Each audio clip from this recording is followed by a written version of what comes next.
Chapter 16. Some Cautions and Concluding Observations. Many people will scoff at the idea that there is an exact science of getting rich, holding the impression that the supply of wealth is limited.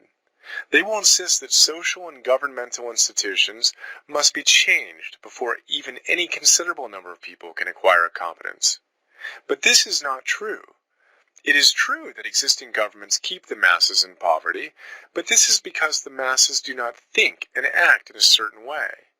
If the masses begin to move forward, as suggested in this book, neither governments nor industrial systems can check them. All systems must be modified to accommodate the forward movement. If the people have the advancing mind, have the faith that they can become rich, and move forward with the fixed purpose to become rich, nothing can possibly keep them in poverty. Individuals may enter upon the certain way at any time, and under any government, and make themselves rich. And when any considerable number of individuals do so under any government, they will cause the system to be so modified as to open the way for others. The more men who get rich on the competitive plane, the worse for others. The more men who get rich on the creative plane, the better for others. The economic salvation of the masses can only be accomplished by getting a large number of people to practice the scientific method set down in this book and become rich. These will show others the way and inspire them with a desire for real life, with the faith that it can be attained, and with the purpose to attain it. For the present, however, it is enough to know that neither the government under which you live, nor the capitalistic or competitive system of industry can keep you from getting rich. When you enter upon the creative plane of thought, you will rise above all these things and become a citizen of another kingdom. But remember that your thought must be held upon the creative plane. You are never for an instant to be betrayed into regarding the supply as limited, or into acting on the moral level of competition. Whenever you do fall into old ways of thought, correct yourself instantly, for when you are in a competitive mind, you have lost the cooperation of the mind of the whole. Do not spend any time in planning as to how you will meet possible emergencies in the future, except as the necessary policies may affect your actions today. You are concerned with doing today's work in a perfectly successful manner, and not with emergencies which may arise tomorrow.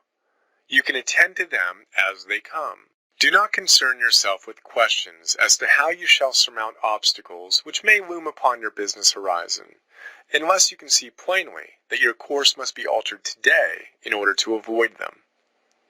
No matter how tremendous an obstruction may appear at a distance, you will find that if you go on in a certain way, it will disappear as you approach it, or that a way over, through, or around it will appear.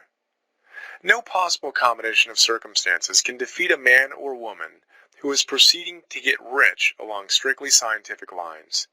No man or woman who obeys the law can fail to get rich, any more than one who can multiply 2 by 2 and fail to get 4.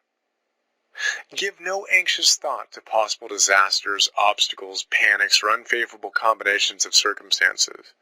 It is time enough to meet such things when they present themselves before you in the immediate present. And you will find that every difficulty carries with it the wherewithal for its overcoming. Guard your speech. Never speak of yourself, your affairs, or of anything else in a discouraged or discouraging way. Never admit the possibility of failure or speak in a way that infers failure as a possibility. Never speak of the times as being hard or of business conditions as being doubtful. Times may be hard and business doubtful for those who are on the competitive plane, but they can never be so for you. You can create what you want, and you are above fear. When others are having hard times and poor business, you will find your greatest opportunities. Train yourself to think of and to look upon the world as something which is becoming, which is growing, and to regard seeming evil as being only that which is undeveloped. Always speak in terms of advancement. To do otherwise is to deny your faith, and to deny your faith is to lose it. Never allow yourself to feel disappointed. You may expect to have a certain thing at a certain time and not get it at that time, and this will appear to you like failure. But if you hold to your faith, you will find that the failure is only apparent. Go on in a certain way, and if you do not receive that thing, you will receive something so much better that you will see that the seeming failure was really a great success. A student of this science had set his mind on making a certain business combination which seemed to him at the time to be very desirable, and he worked for some weeks to bring it about. When the crucial time came, the thing failed in a perfectly inexplicable way. It was as if some unseen influence had been working secretly against him.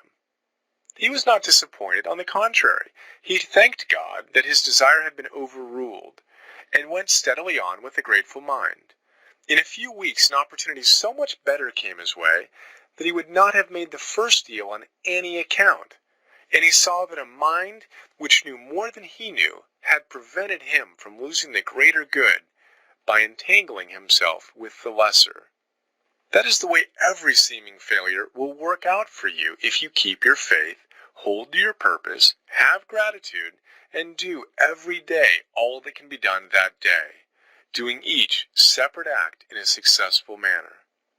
When you make a failure, it is because you have not asked for enough. Keep on, and a larger thing than you are seeking will certainly come to you. Remember this. You will not fail because you lack the necessary talent to do what you wish to do. If you go on as I have directed, you will develop all the talent that is necessary to the doing of your work. It is not within the scope of this book to deal with the science of cultivating talent, but it is as certain and simple as the process of getting rich. However, do not hesitate or waver for fear that when you come to any certain place, you will fail for lack of ability. Keep right on, and when you come to that place, the ability will be furnished to you. The same source of ability which enabled the untaught Lincoln to do the greatest work in government ever accomplished by a single man is open to you. You may draw upon all the mind there is for wisdom to use in meeting the responsibilities which are laid upon you. Go on in full faith. Study this book. Make it your constant companion until you have mastered all the ideas contained in it. While you are getting firmly established in this faith, you will do well to give up most recreations and pleasure, and to stay away from places where ideas conflicting with these are advanced in lectures or sermons. Do not read pessimistic or conflicting literature, or get into arguments upon the matter. Do very little reading outside of the writers mentioned in the preface. Spend most of your leisure time in contemplating your vision, and in cultivating gratitude, and in reading this book. It contains all you need to know of the science of getting rich, and you will find all the essentials summed up in the following chapter.